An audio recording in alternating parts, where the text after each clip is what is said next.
सागर का ट्रांसफर एक remote area में हो गया था। वो अपनी पत्नी और बच्चों के साथ अपने नए घर में शिफ्ट हो रहा था।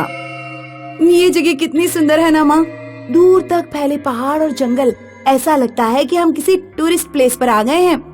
कहीं अकेले घूमने मत चली जाइयो, समझी? भूत पकड़ के ले जाएंगे तुझे। तो अपना ध्यान रख, मेरी फिक्र छोड़ दे, मैं तेरी तरह डरपोक नहीं हूँ। रोहन, मारिया, तुम दोनों ने फिर से लड़ना शुरू कर दिया। कल तुम लोग अपने नए स्कूल में जाओगे, उसकी तैयारी करो। गौरी अब तक महानगरों में रही थी और उसे वहीं के जीवन की आदत थी। उसे घर का सारा काम संभालने में बहुत परेशानी हो रही थी। काश मुझे यहाँ कोई काम वाली मिल जाती, मैं अकेले काम करते करते पागल हो जाऊंगी। गौरी को किसी के दरवाजे खटखटाने की आवाज आती है। आ रही हूँ। गौरी दरवाजा खोलती है तो बाहर एक औरत खड़ी थी। मेरा नाम लक्ष्मी है, क्या आपकी इधर किसी काम वाली की जरूरत है? कमाल है, मैं काम वाली के बारे में सोच ही रही थी। तुम्हें किसने बताया कि मुझे काम वाली की जरूरत है? किसी ने मुझे बताया नहीं, मैंने कल रात आप लोगों को यहाँ देखा तो मैं समझ गई कि शहर से कुछ लोग यहाँ रहने आए हैं, शायद उन्हें काम वाली की जरूरत हो। हाँ, मुझे जरूरत है और तुम आज से ही मेरे साथ काम करना शुरू करोगी। किचन किस तरफ है? ओहो सॉरी, मैं तो भूल ही गई। वो क्या है ना, नया घर है तो मुझे ध्यान ही नहीं रहा। ये बात इसे कैसे पता कि किचन दाईं तरफ है? सुनो लक्ष्मी, तुम्हें कैसे पता कि किचन दाईं तरफ है? कुछ साल पहले यहाँ एक साहब रहकर गए थे, तो मैंने यहाँ काम किया था, इसलिए मुझे इस घर का कोना कोना पता है। ये तो अच्छी बात है, घर साफ करने में मेरी मदद कर देना। तुम जरा ये बर्तन धो दो, मैं अभी आती हूँ। गौरी बस 1 मिनट बाद किचन में लौटी तो उसकी आंखें फटी की फटी रह गईं। लक्ष्मी ने सारे बर्तन धोकर रख दिए थे। इतनी जल्दी तुमने सारे बर्तन धो लिए? मेरे काम करने की स्पीड बहुत तेज है। रात में मारिया अपने कमरे में बेड पर बैठकर होमवर्क कर रही थी, तभी खून से सना एक चाकू कहीं से जमीन पर गिरा। मारिया बेड से उतरकर बेड के नीचे देखती है।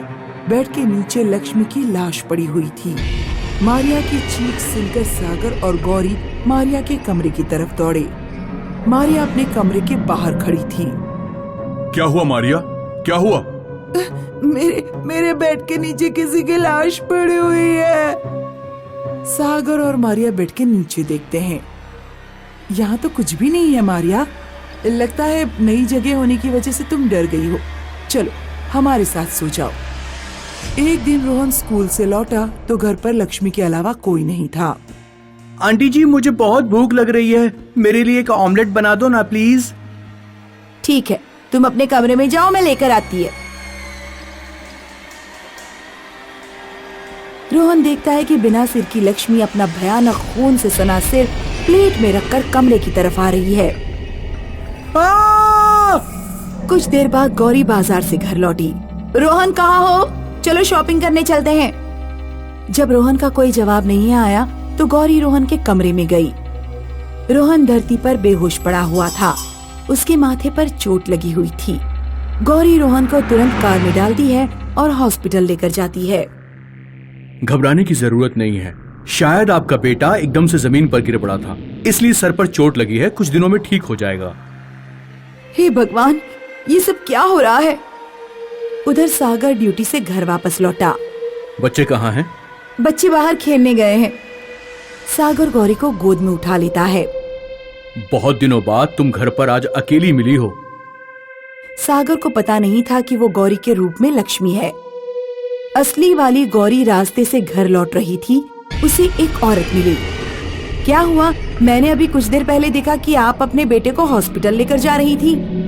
हाँ, हम कुछ दिन पहले ही नए घर में आए हैं। हमारे घर में कुछ अजीब सी चीजें हो रही हैं। बच्चे डर रहे हैं। मेरे लड़के को आज पता नहीं कैसे चोट लग गई। क्या आप यहीं आसपास रहती हैं? हाँ, वो सामने जो घर देख रही है ना, वो मेरा ही है। आपके घर पर कौन कौन है? मैं, मेरे 2 बच्चे, मेरे हस्बैंड और अभी हमने एक काम वाली भी रखी है, लक्ष्मी। शायद आप उसे जानती होंगी। लक्ष्मी? हाँ, लक्ष्मी जो काम करने में बहुत तेज है। लेकिन लक्ष्मी तो 20 साल पहले मर चुकी है। 20 साल पहले एक साहब इस घर में रहते थे, उनकी अपनी बीवी से आए दिन लड़ाई होती थी। लक्ष्मी उन सांप के यहाँ काम करती थी। लक्ष्मी को सांप से प्रेम हो गया। शायद वो सांप भी लक्ष्मी से प्रेम करता था। जब ये बात सांप की बीवी को पता लगी तो बीवी ने एक दिन लक्ष्मी की हत्या कर दी। लक्ष्मी गरीब थी, इसलिए उसकी तरफ से किसी ने आवाज नहीं उठाई। उसकी आत्मा आज भी इस घर में भटकती है जिसमें तुम रह रही हो। गौरी घर की तरफ दौड़ती है। सागर घायल और लड़खड़ाता हुआ घर के बाहर आ रहा था। भागो यहाँ से, अंदर कोई चुड़ैल है, वो तुम्हारे भेष में है। उसने तो मुझे मार ही डाला था, बड़ी मुश्किल से बच पाया हूँ। भागो यहाँ से, भागो। सागर और गौरी अपने बच्चों को लेकर उस घर से दूर चले जाते हैं। जाने से पहले वे दरवाजे पर एक पोस्टर लगा जाते हैं।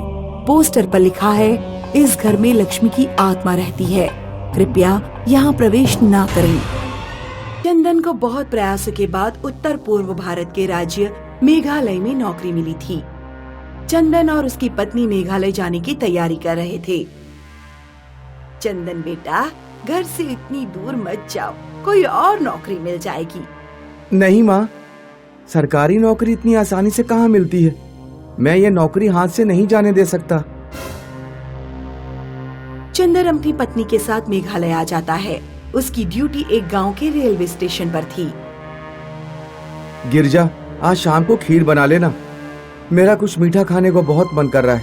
चंदन जब ड्यूटी पर चला गया तो गिरजा खीर बनाने के लिए दूध लेने निकली। उसने कई दुकानों पर पूछा, लेकिन उसे दूध नहीं मिला।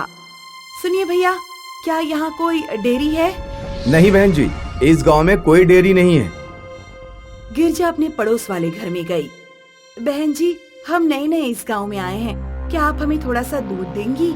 नहीं, इस गांव में कोई भी दूध का इस्तेमाल नहीं करता। क्यों? क्या इस गांव के लोग किसी विशेष धर्म या संप्रदाय को मानते हैं जिसमें दूध पीना वर्जित है? नहीं, ऐसी बात नहीं है। गांव में जब भी कोई दूध का इस्तेमाल करता है तो यहाँ एक चुड़ैल आती है जो गांव के लोगों का सिर काट कर ले जाती है। इसलिए भूल कर भी दूध की बात मत करना। मेरा नाम शीला है। दूध के अलावा किसी चीज की जरूरत पड़े तो बता देना। चंदन जब ड्यूटी से वापस लौटा तो उसने गिरजा से पूछा, तुमने खीर क्यों नहीं बनाई? गिरजा चंदन को सारी बात बताती है। इस गांव के लोग लगता है पागल हैं। मैं कल ही गांव के बाहर से दूध लेकर आऊंगा। अगले दिन चंदन गांव के बाहर से दूध खरीद कर ले आता है। लो, खीर बनाओ। उस रात चंदन और गिरजा अपने कमरे में सो रहे थे। तभी गिरजा के माथे पर एक दूध की बूंद गिरती है। गिरजा की आंख खुली तो उसने देखा कि पंखे पर एक चुड़ैल लटकी हुई है और उसके बालों से दूध टपक रहा है। चंदन हड़बड़ाकर उठ जाता है। क्या हुआ? चंदन जब तक उठा तब तक चुड़ैल गायब हो चुकी थी। मैंने पंखे पर अभी एक चुड़ैल देखी, उसके बालों से दूध टपक रहा था। ये देखिए, मेरे माथे पर दूध की कुछ बूंदें भी हैं। हाँ, आप बेकार ही दूध लेकर आए, कहीं हम किसी मुसीबत में ना पड़ जाएं। क्या बेकार की बातें कर रही हो? तुम्हें कोई डरावना सपना आया होगा। नहीं, सपना नहीं आया। सपने में क्या असलियत की दूध की बूंदें मेरे ऊपर गिर जाएंगी। उधर पड़ोसी शीला का पति आनंद देर रात ड्यूटी से लौट रहा था। वो शराब पिया हुआ था। अभी जिंदा हूँ तो जी लेने दो, भरी बरसात में पी लेने दो, बड़ी तेज सुसु लग रही है। आनंद एक पेड़ के नीचे खड़ा होकर सुसु करने लगा। उसका फोन बजता है। हाँ डार्लिंग, बस पहुँचने ही वाला हूँ। आनंद के सिर पर दूध की धार गिरती है। आनंद ने जब ऊपर देखा तो पेड़ पर एक भूतनी बैठी हुई थी जो अपने मुंह से दूध उगल रही थी। क्या हुआ? हेलो हेलो, सुनिए जी, क्या आप मेरी आवाज सुन पा रहे हैं? हेलो, क्या हुआ? सुबह को जब चंदन ऑफिस जा रहा था, उसने देखा कि रास्ते पर एक पेड़ के पास बहुत भीड़ लगी हुई है। शीला अपने पति के धड़ के पास बैठकर रो रही थी। उसके पति का सिर गायब था। चुड़ैल मेरे पति का सिर ले गई, अब मैं क्या करूं? मेरा परिवार भूखा मरेगा। गांव में जरूर किसी ने दूध का इस्तेमाल किया है। चंदन तेजी से आगे बढ़ जाता है। चंदन मन में सोचता है कि कहीं गांव में ये घटना उसके दूध का इस्तेमाल करने से ना हुई हो। नहीं, ऐसा नहीं हो सकता। चंदन को उस दिन दफ्तर में अपनी पत्नी की चिंता होती रही। शाम के वक्त गिरजा किचन में पिछली रात की बची खीर गर्म कर रही थी। तभी किसी ने डोरबेल बजाई। Newspaper bill madam. अभी आती हूँ। गिरजा जब थोड़ी देर बाद वापस किचन में लौटी तो उसने देखा कि भूतनी भगोने में गरम गरम खीर लिए हुए खड़ी है। भूतनी गरम गरम खीर गिरजा के मुंह पर फेंक देती है। गिरजा का पूरा चेहरा जल जाता है। ये देखो गांव वालों, खीर! इन्हीं लोगों की वजह से गांव में चुड़ैल आई है। मेरे मना करने के बावजूद इन्होंने दूध का इस्तेमाल किया। ये भीड़ क्यों लगा रखी है? इन सब के लिए तुम और तुम्हारी पत्नी जिम्मेदार हैं। मान लो हम लोग दूध का इस्तेमाल ना भी करें तो ऐसे कब तक तुम लोग बिना दूध के रह लोगे? हमें कोशिश करनी चाहिए कि हम उस चुड़ैल को खत्म कर सकें। उस चुड़ैल को मारने का कोई तो तरीका होगा। तरीका है दिव्य चाकू। दिव्य चाकू को चुड़ैल के पेट में भोंकना होगा, तभी वो मरेगी।